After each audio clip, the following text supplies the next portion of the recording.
शुभ प्रभात। कक्षा 11 रसायन विज्ञान NCERT। आप आज रसायन विज्ञान का class BN Mishra chemistry classes के YouTube चैनल पर पढ़ रहे हैं। बच्चों, आप पिछले क्लास में लुईस अवधारणा के आधार पर आयनिक बंध के बारे में पढ़ा था कि आयनिक बंध क्या है, कैसे बनते हैं, कौन कौन से यौगिक आयनिक यौगिक हैं और उन आयनिक यौगिकों का विरेचन यानी फॉर्मेशन कैसे होता। शायद आप सबके समझ में आया होगा। आज आप लोगों को हम इसी अध्याय का अगला प्रकरण सहसंयोजक आबंध कोवैलेंट बॉन्ड बताने चल रहे हैं। तो आइए समझते हैं कोवैलेंट बॉन्ड। आप लोग लिखिए कोवैलेंट बॉन्ड। किसी भी परमाणु में इलेक्ट्रॉनों की बराबर की साझेदारी द्वारा जो रासायनिक आबंध बनता है उसे ही हम सहसंयोजक आबंध या कोवैलेंट बॉन्ड कहते हैं। परमाणुओं द्वारा इलेक्ट्रॉनों की बराबर की साझेदारी द्वारा जो रासायनिक आबंध बनता है उसे ही हम सहसंयोजक आबंध कहते हैं। जिन साझे के इलेक्ट्रॉन युग्मों द्वारा सहसंयोजक आबंध का निर्माण होता है उन्हें आबंध युग्म यानी बॉन्ड पेयर ऑफ इलेक्ट्रॉन कहते हैं, तथा जो संयोजी इलेक्ट्रॉन आबंध अथवा साझे में भाग नहीं लेते उन्हें एकाकी इलेक्ट्रॉन युग्म अर्थात लोन पेयर ऑफ इलेक्ट्रॉन कहते हैं। सहसंयोजक आबंध की अवधारणा सन 1919 ईस्वी में लैंगम्यूर ने दिया था। सहसंयोजक आबंध वाले यौगिकों को सहसंयोजक यौगिक कहते हैं, जैसे हाइड्रोजन, नाइट्रोजन, ऑक्सीजन आदि अणु तथा जल, अमोनिया, मेथेन व एथिलीन आदि यौगिक में सहसंयोजक आबंध पाए जाते हैं। आइए हम क्रमशः सबका स्पष्टीकरण देखें। तो हाइड्रोजन अणुओं का निर्माण या विरेचन। आप देखते हैं कि हाइड्रोजन के एक अणु में हाइड्रोजन के 2 परमाणु हैं। अब यहाँ पर हम एक हाइड्रोजन के परमाणु के outer electron co dot H से और दूसरे हाइड्रोजन को क्रॉस से प्रदर्शित करते हैं इलेक्ट्रॉन को। ये दोनों कंबाइंड होते हैं, साझा करते हैं। तो ये दोनों के इलेक्ट्रॉन आपस में साझेदारी करते हैं एक एक इलेक्ट्रॉन के द्वारा, तो सिंगल बॉन्ड का फॉर्मेशन होता।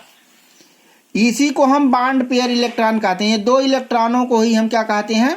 बॉन्ड पेयर का इलेक्ट्रॉन कहते हैं। इसी प्रकार नाइट्रोजन का निर्माण कैसे होता है? आप सबको पता होगा कि नाइट्रोजन का जो एटॉमिक नंबर है वो 7 है।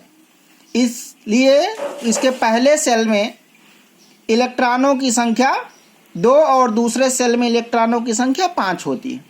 तो 2 नाइट्रोजन परमाणु हैं और दोनों के इलेक्ट्रॉनों आउटर सेल के इलेक्ट्रॉनों को प्रदर्शित किया गया है। पहले नाइट्रोजन के 5 इलेक्ट्रॉनों को इसके नियर बाई डॉट से और दूसरे के क्रॉस से।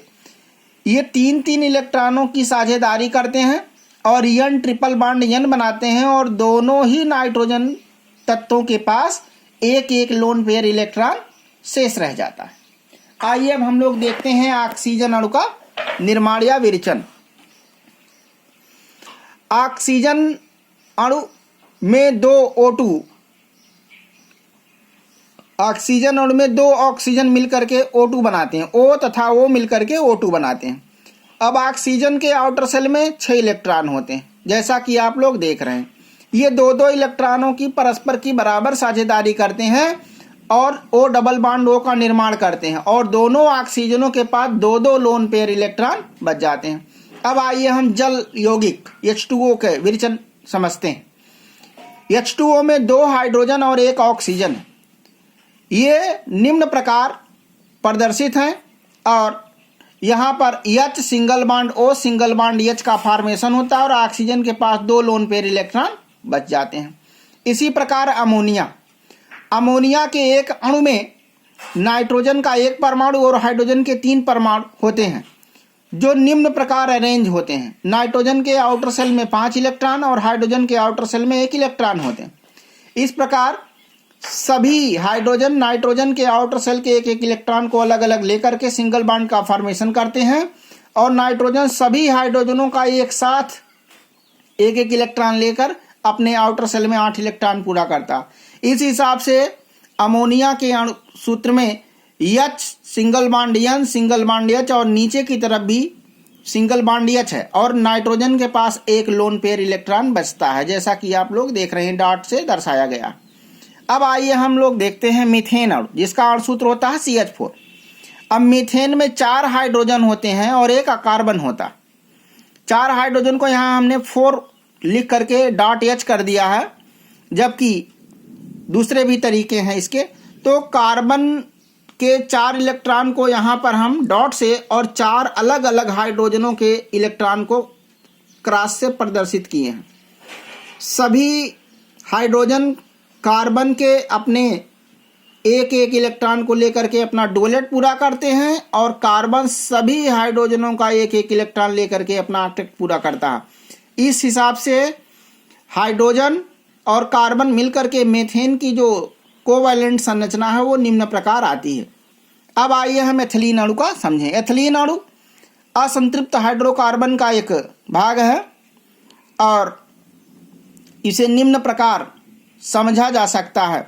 इसमें 4 हाइड्रोजन के अणु होते हैं और 2 कार्बन के अणु होते हैं। यहाँ पर कार्बन और कार्बन 2 कार्बन को निकट रख करके दोनों के आउटर इलेक्ट्रॉन को डॉट से, और दोनों साइड दोनों कार्बन के दोनों तरफ 2-2 हाइड्रोजनों को रख करके एक एक इलेक्ट्रॉन, कार्बन और हाइड्रोजन में एक एक इलेक्ट्रॉन, और कार्बन तथा कार्बन के मध्य 2-2 इलेक्ट्रॉनों की साझेदारी हुई है, जिसे यहाँ स्पष्ट रूप से जाना जा सकता है कि कार्बन और कार्बन के मध्य डबल बॉन्ड का फॉर्मेशन हुआ, और कार्बन तथा हाइड्रोजन के मध्य सिंगल बॉन्ड का फॉर्मेशन हुआ। इस प्रकार ये C2H4 नामक अणुसूत्र प्रदर्शित हो गया।